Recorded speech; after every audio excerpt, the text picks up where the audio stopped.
وبركاته. الحمد لله المتوحد بكمال الجمال تعظيما وتكبيرا، المتفرد بصفات الكمال إجلالا وتوقيرا. أشهد أن لا إله إلا الله وأشهد أن محمدا عبده ورسوله صلى الله عليه وسلم وعلى آله وصحبه وسلم تسليما كثيرا. أعوذ بالله من الشيطان الرجيم. بسم الله الرحمن الرحيم. والعصر إن الإنسان لفي خسر إلا الذين آمنوا وعملوا الصالحات وتواصوا بالحق وتواصوا بالصبر.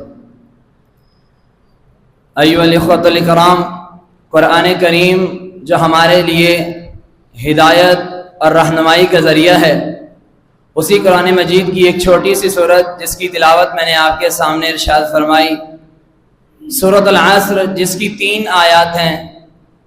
اللہ سبحانہ و تعالیٰ نے گویا اس سورت کے اندر پوری کائنات کو رکھ دیا. امام ابن قیم رحمہ اللہ مفتاح دار السعادہ کے اندر امام شافعی رحمہ اللہ کا قول نقل کرتے ہیں، فرماتے ہیں کہ اللہ سبحانہ و تعالیٰ اگر اس چھوٹی سی سورت کو نازل کر دیتا مخلوق پر تو حجت قائم کرنے کے لیے فقط ایک سورت ہی کافی تھی. تو یہ سورت چھوٹی سی سورت ہے جس کی پہلی آیات والعصر، زمانے کی قسم، جس میں یہ سورت کہ جس کی پہلی آیت میں اللہ سبحانہ و تعالی نے زمانے کی قسم اٹھائی. قسم اٹھانا یہ اللہ سبحانہ و تعالی کی شان ہے کہ اللہ جس چیز کی چاہے قسم اٹھائے، مگر مخلوق کو اجازت نہیں کہ وہ فقط اللہ سبحانہ و تعالی کے علاوہ کسی اور کی قسم اٹھائے. صحیح بخاری کی روایت ہے، رسول اللہ صلی اللہ علیہ وسلم کا فرمان ہے، من كان بالله حالفا فليحلف او ليصمت. جو شخص قسم اٹھانا چاہتا ہے وہ اللہ سبحانہ و تعالیٰ کی قسم اٹھائے وغیرہ خاموش رہے. عام طور پر یہ بات دیکھنے کو ملتی ہے کہ جب انسان آپس میں گفت و شنیس کا عمل جاری کرتا ہے، آپس میں بات چیت کرتا ہے، تو وہ انسان بے جا غیر اللہ کی قسمیں اٹھاتا ہے. کبھی اپنی والدہ کی قسم، کبھی والد کی قسم، کبھی اپنے آباء و اجداد کی قسم. رسول اللہ صلی اللہ علیہ وسلم کا فرمان ہے، صحیح مسلم کی روایت ہے، آپ علیہ الصلوۃ والسلام نے فرمایا، الا ان اللہ ینہاکم ان تحلفوا بآبائکم. خبردار، اللہ سبحانہ و تعالی تمہیں منع کرتا ہے کہ تم اپنے آباء و اجداد کی قسم اٹھاؤ. اور ایک اور روایت میں صحیح مسلم سنن ابی داؤد کی روایت ہے، آپ علیہ الصلوۃ والسلام نے فرمایا، من حلف بغیر اللہ فن حلف بغیر اللہ فقد اشرک. من حلف بغیر اللہ فقد اشرک. جس شخص نے غیر اللہ کی قسم کھائی اس نے شرک کیا. اور بعض روایات میں کفر کا ذکر بھی آتا ہے کہ جس شخص نے غیر اللہ کی قسم کھائی گویا کہ اس نے کفر کیا.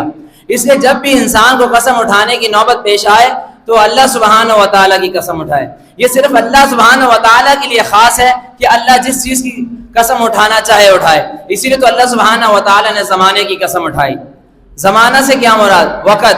اس سے مراد وقت بھی ہے کہ جس کے بارے میں رسول اللہ صلی اللہ علیہ وسلم کا فرمان ہے، صحیح بخاری کی حدیث ہے، آپ علیہ الصلوۃ والسلام نے فرمایا، نعمتان مغبون فیہما کثیر من الناس الصحۃ والفراغ. 2 نعمتیں ایسی ہیں جس کی اکثر انسان قدر نہیں کرتے.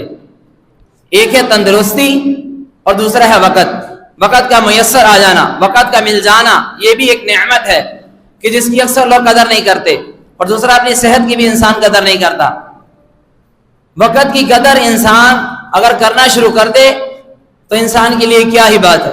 آگے اللہ سبحانہ و تعالی نے فرمایا، ان الانسان لفی خسر. بے شک تمام انسان خسارے میں ہیں. آپ بھی خسارے میں ہیں، میں بھی خسارے میں ہوں، ساری انسانیت خسارے میں ہے.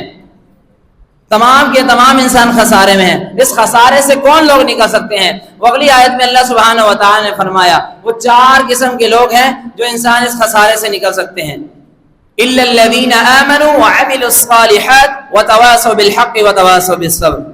کہ جو انسان ایمان لایا، الا الذين امنوا، جو انسان ایمان لایا، ایمان سے مراد اقرار باللسان وتصدیق بالقلب وعمل بالجوارح. جو انسان ایمان لائے گا وہ خسارے سے نکل جائے گا، وگرنہ انسان خسارے سے نہیں نکل سکتا. دوسرے نمبر پر آمنوا وعملوا الصالحات، عامل الصالحات، نیک عمل کرنا. نیک عمل کرنے والا انسان بھی خسارے سے نکل جاتا ہے. نیک عمل کیسے کرنے؟ جس طرح صحابہ نے کیے. صحابہ جیسا ایمان آنا چاہیے. سورہ بقرہ کی آیت نمبر 13 میں اللہ سبحانہ و تعالی نے فرمایا فَإِنْ آمَنُوا بِمِثْلِ مَا آمَنْتُمْ بِهِ فَقَدِ اهْتَدَوْا، کہ تم ایمان اس طرح لاؤ جس طرح صحابہ کرام ایمان لائے.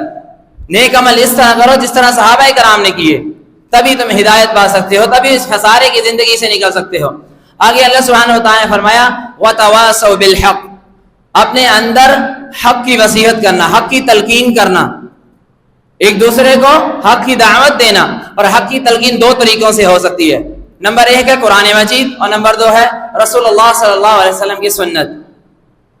حق کی تلقین صرف ان دو طریقوں سے ہو سکتی ہے. آگے فرمایا وَتَوَاصَوْا بِالصَّبْرِ، اور ایک دوسرے کو صبر کی نصیحت کرنا، صبر کی تلقین کرنا. رسول اللہ صلی اللہ علیہ وسلم کو جب اللہ سبحانہ و تعالی نے دین کی دعوت، دین کی تبلیغ کو کرنے کے لیے بھیجا، تو رسول اللہ صلی اللہ علیہ وسلم پر بہت سی مصیبتیں آئیں، بہت سی تکالیف آئیں. اللہ کے رسول نے صبر کیا. تو جب ہم پر کوئی مصیبت آئے ہمیں صبر کرنا چاہیے، تبھی ہم اس خسارے کی زندگی سے نکل سکتے ہیں. جو انسان یہ چاہتا ہے کہ خسارے سے نکل جائے، خسارے کی زندگی سے چھٹکارا حاصل کر رہے، خسارے کی زندگی سے نجات حاصل کر لے، اسے چاہیے کہ وہ ان 4 صفات پر عمل کرے. ایمان لائے، عمل صالح کرے، حق کی وصیت کرے، اور آنے والی مصیبت پر صبر کرے. تبھی وہ اس خسارے والی زندگی سے نکل سکتا ہے، وگرنہ نہیں. اللہ سبحانہ و تعالیٰ سے دعا ہے کہ اللہ سبحانہ و تعالیٰ ہمیں دین کی صحیح سمجھ عطا فرمائے اور ہمیں ان اوصاف کو اپنانے کی توفیق عطا فرمائے. آمین. وما علینا الا البلاغ المبین.